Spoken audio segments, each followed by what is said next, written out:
Hai guys, kembali lagi bersama kami di Podskop, podcastnya para kominfo. Saya Aka selaku moderator di acara podcast kita hari ini. Kali ini kita kedatangan tamu yaitu Presiden Mahasiswa STI Riau yang akan menjawab pertanyaan-pertanyaan kita terkait isu-isu yang beredar di Pekanbaru ini mengenai sampah yang ada di Pekanbaru ini.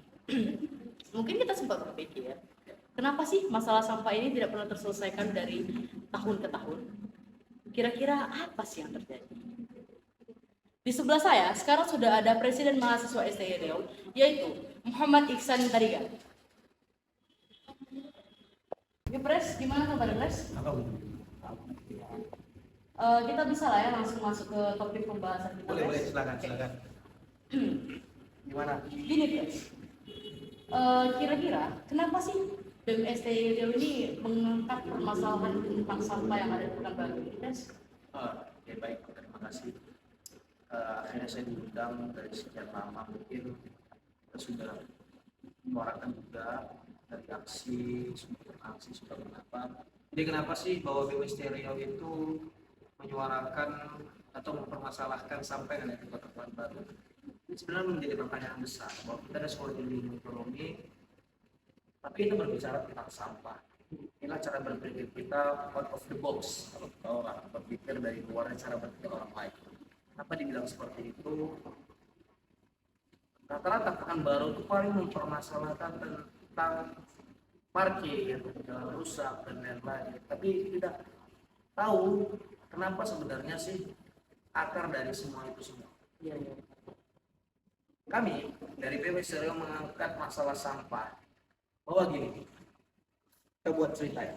Banjir ini kenapa jalan rusak itu karena memang akarnya semua dari sampah. Banjir itu terjadi ketika penyumbatan aliran air Iya. untuk sampai drainase itu sampai kepada sungai-sungai, nanti dari sungai itu ke laut gitu. Tapi ketika hujan curah tinggi karena tidak bisa ngalir, maka terjadilah banjir. Iya. Oke, ketika banjir tanah aspal ini jadi lapuk, ada mulai lembek, ya. Ini ketika masuk mobil tonase besar atau kapasitas yang besar, maka tekanan aspal itu tinggi. Ya, jadi makin rusak, jalan itu menyebabkan rusak. Inilah kenapa cara berpikir kita berbeda. Ketika sampah ini bisa diselesaikan, maka saya yakin masalah seperti jalan rusak, seperti banjir, dan yang lain-lain, saya yakin ini selesai dari permasalahan sampah. Ketika sistem dari sampah itu clear, maka yang terjadi kita tidak akan merasakan banjir, kita tidak akan merasakan namanya jalan rusak dan lain-lain. Kira-kira begitulah kenapa kami mengangkat permasalahan sampah tersebut. Oh, jadi pada intinya karena sampah inilah, karena sampah inilah dia jadi Sumber awal. Iya, sumber awal. Nah, sebenarnya gini, memang beberapa pihak menyalahkan sebenarnya ini salah masyarakat, tapi sebenarnya sistemnya kalau benar, saya yakin masyarakat teratur secara mundur. Tapi memang dasar sistem yang tidak betul. Oh, gini Pres. Masalah sistem yang tidak teratur maksud Pres ini bagaimana, Pres? Gini. Dan ini ketika sistem tidak teratur ada kaitannya, itulah ketika kami aksi kemarin itu tanggal 22 Mei hari Rabu, dan kita bikin gerakan menyebarkan spanduk di Kota Pekanbaru, dan juga kita menaikkan surat terbuka kepada Presiden Jokowi tidak datang ke Pekanbaru pada saat 1 Juni besok dari Hari Pancasila. Oh gini, adanya, kami menduga di sini ini adanya mafia bermain, adanya mafia yang bermain dalam permainan sampah ini. Maksud Pres mafia ini apa, Pres? Aduh. Itu yang jadi gini, kita berbicara karena tuntutan kami aksi adalah dua kajian yang memang sifatnya itu mengarah ke permasalahan terbesarnya, akar dari permasalahan. Kita berbicara dari sebelum kejadian. Sebelum kejadian itu, sebelum masuk di tahun ini pengolahan sampah itu diolah atau dikerjakan di tahun ini oleh nama perusahaannya PT Bina Riau Sejahtera. PT Bina Riau Sejahtera ini latar belakangnya adalah perusahaan konstruksi. Banyak pertanyaan kenapa PT Bina Riau Sejahtera ini menjadi pemenang tender. Pemenang tender pengolahan dia ada sampah itu di Pekanbaru ada 3 zona. satu zona, dua zona ini yang sifatnya tender, dan zona 3 ini yang sifatnya swakelola. Swakelola itu adalah dikelola oleh pemerintah. Itu hanya di daerah Rumbai, ada 3 kecamatan kalau tidak, Rumbai Barat sama Rumbai, saya kurang lupa itu pokoknya daerah Rumbai. Dan 2 lagi kita yang daerah Panang, daerah Tenayan, Tangkerang dan lain-lain, Sail semuanya itu dikelola oleh tender. Ini nih bermasalah sebenarnya. Dugaan kami lah gitu arahnya, bermasalahnya tender tersebut. Karena ada ke kami beberapa data yang kami bawa, nanti mungkin bahwa satu itu berbicara tentang perusahaan konstruksi. Ada nggak masa ya menjadi pertanyaan ketika perusahaan konstruksi ini menjadi pertanyaan besar lah. Kenapa tiba-tiba kok bisa ini perusahaan konstruksi memegang tender tersebut? Ya itu menjadi pertanyaan besar. Dugaan kami muncul bahwa memang ini masih sama pemain lama. Perusahaannya masih perusahaan yang sama sebelumnya. Tambah pula ini yang menang ini 2 zona langsung. 2 zona, iya betul. Belum sejarahnya belum pernah ini.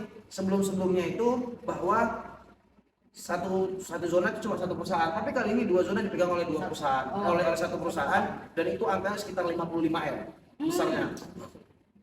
Ini adalah permainan yang kami bilang kalau biasa itu dari orang-orang konstruksi kontraktor bilang ini jual beli proyek lah kalau kata orang gitu kan. Tapi kami juga tidak berpikir seperti itu juga, cuman ada dugaannya ke arah sana, ya kira-kira begitulah. Setelah itu kita bawa tarik ke selanjutnya. Itu sebelum terjadi ya. Makanya kita pertanyakan di LHK ini ada nggak klasifikasinya? Apa sih klasifikasi sampah ini? Ya itu kan kalau alasannya armada dan lain-lain kan tidak punya pengalaman sebenarnya, bicara pengalaman ini gitu kan. Karena kan seharusnya kan permasalahan sampah ini diselesaikan oleh DLHK. Betul, tetapi dia sifatnya tender. Tender itu kontrak, ada pihak ketiga yang mengerjakannya. 2 zona ini karena alasan dari Kota Pekanbaru adalah daerah Kota Pekanbaru karena kurangnya armada untuk mencukupi pengangkutan sampah dari TPS ke TPA. Makanya sebenarnya kami kami tinggi.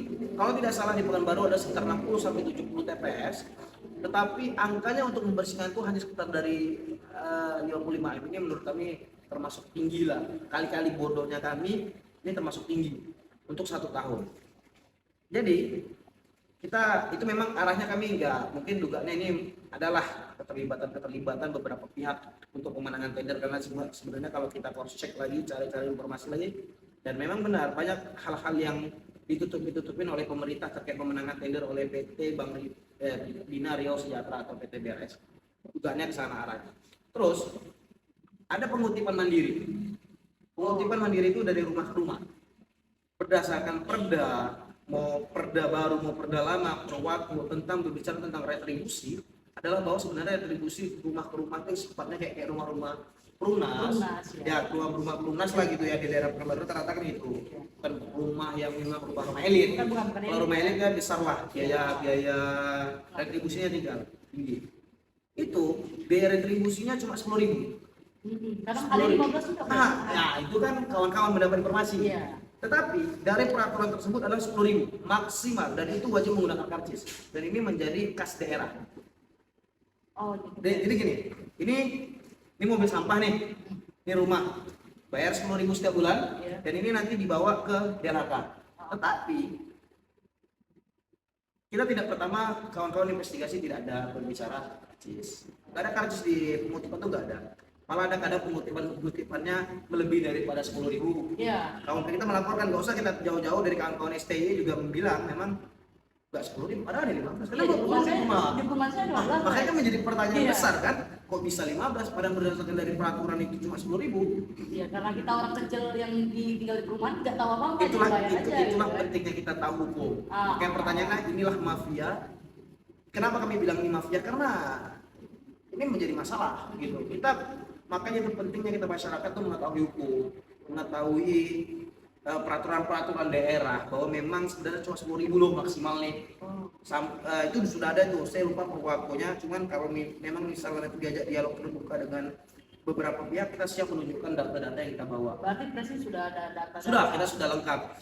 Masalah awal tender bahwa ini sebenarnya maka dugaan kami ada bermasalah. Kami juga siap berdiskusi dan berdialog. Karena juga jadi sekedar informasi bahwa kami sudah duduk dengan pihak DLHK berdiskusi terkait permasalahan ini. Memang dia ada membenarkan analisis kami tentang berbicara tender, tapi dia bilang satu pesan dia, coba dianalisis lagi, ada hal yang kurang kamu dalami dalam hal ini. Terakhir kita berdiskusi lagi, membangun lagi paradigma kawan, membangun diskusi lebih masif. Tapi terakhirnya kita ketemu, oh ini rupanya yang kami duga itu kalau di tender itu keterlibatan PKK, membuat komitmen, pengguna anggaran, PA, dan ada beberapa yang ini memang sifatnya bakal kita suarakan lah lanjutan gerakan selanjutnya gitu. Jadi memang kalau kita berbicara mafia ini, dari sebelumnya kami duga nih ini orang berkuku kuat yang menang tender 55M ini. Gini Pres, tadi kan ada pembahasan tentang DLHK dan mafia. Kira-kira ada nggak keterlibatan DLHK dalam permasalahan ini Pres? Kalau dugaan kami ya jelas ada. Kenapa dibilang ada? Bahwa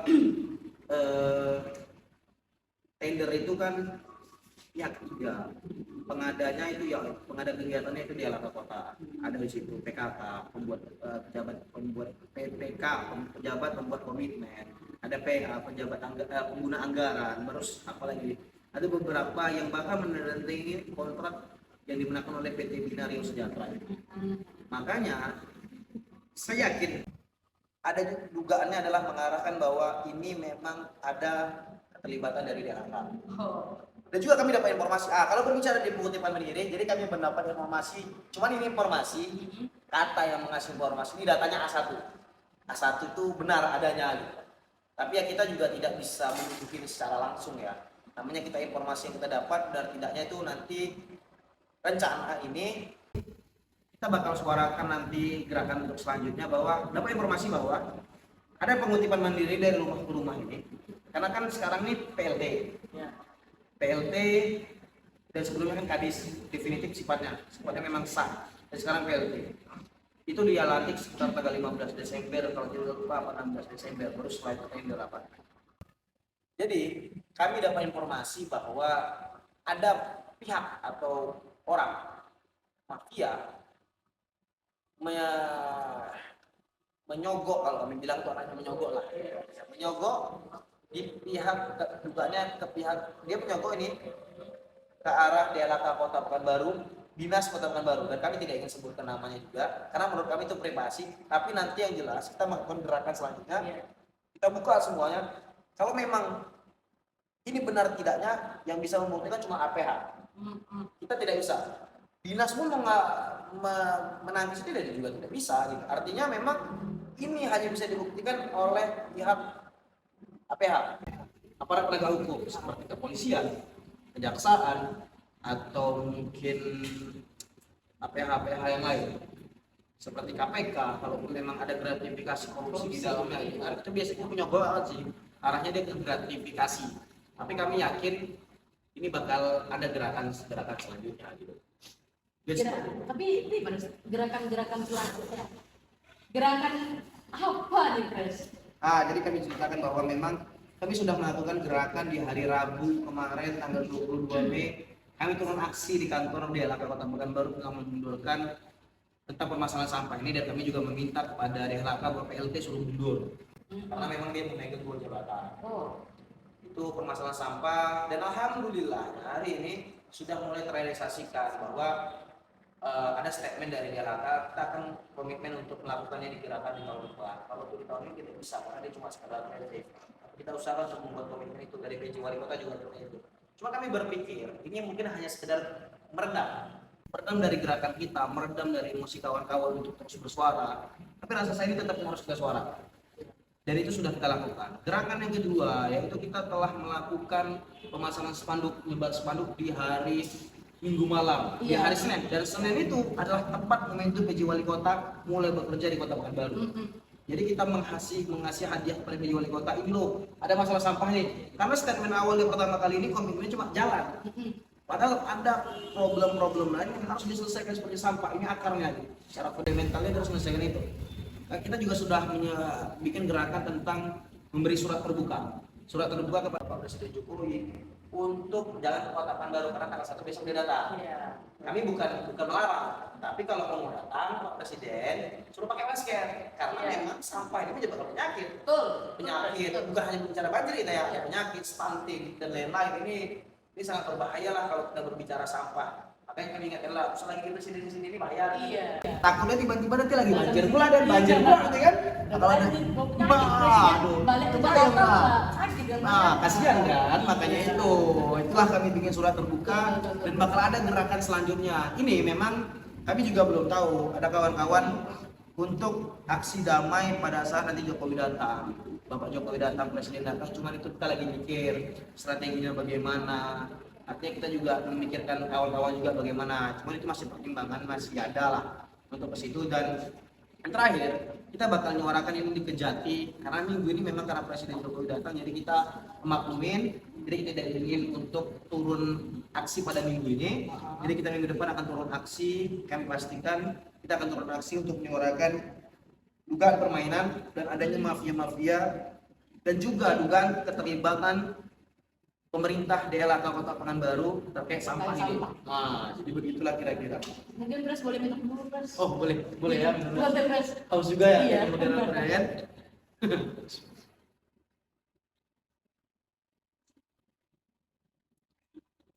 Jadi kira-kira begitulah. Memang harus ada gerakan-gerakan yang kira-kira kita harus menyelesaikan. Memang jujur. Ini satu lagi bahwa kami memiliki komitmen. Artinya kami bukan nanti ada beberapa pihak mengatakan bahwa kami ini cuma demo-demo aja. Tidak ada aksi nyata berbicara tentang sampah. Dan kami juga mengajak kepada kawan-kawan untuk tanggal 5 Juni turun aksi bersih-bersih Sungai Siak kalau tidak salah, itu ditaja oleh Mapala seluruh Indonesia. Oh, oke. Pusat Koordinator Mapala Indonesia ini ketuanya kawan saya. Jadi inilah bukti aksi nyata kita berkolaborasi dengan kawan-kawan Mapala se-Indonesia dan khususnya Riau lah di Pekanbaru untuk membersihkan aksi bersih-bersih Sungai Siak. Kalau tidak salah itu di hari Rabu ya. Tanggal 5 Juni itu hari apa sih? Kami lupa juga kalau tidak hari Rabu, Kamis, Jumat antara itulah saya lupa. Memang kita juga menggerakkan kawan-kawan STU untuk turun aksi ke situ gitu. Harapkan juga mengajak seluruh masyarakat, elemen masyarakat, kawan-kawan yang peduli terhadap lingkungan Kota Pekanbaru, yang peduli terhadap sampah, yang peduli terhadap jalan-jalan rusak, yang peduli hanya pada banjir dan lain-lain, maka kita ajak juga untuk turun aksi ke bersih-bersih di situ ya. Dan harapannya ini aksi nyata kita gitu. Ada memang aksi nyata kita bukan hanya demo-demo aja nih. Demo aja, Pres ya. Iya. Tapi target besar kami adalah eksekusi mafia. Iya, benar sih, Pres. Kalau nggak dibasmi mas mafia, Nggak akan selesai di sampah. iya, benar, Pres. Benar. Ini rumit kalau mafia. Karena memang infonya mafia pemegang tender itu orang Maluku dan orang mafia terbesar di Riau. Untuk cuma kami nggak mau sebutin orangnya, rasa saya ini sudah menjadi rahasia. Siapa yang pemegang tendernya, siapa orangnya kita mungkin sudah tahu lah.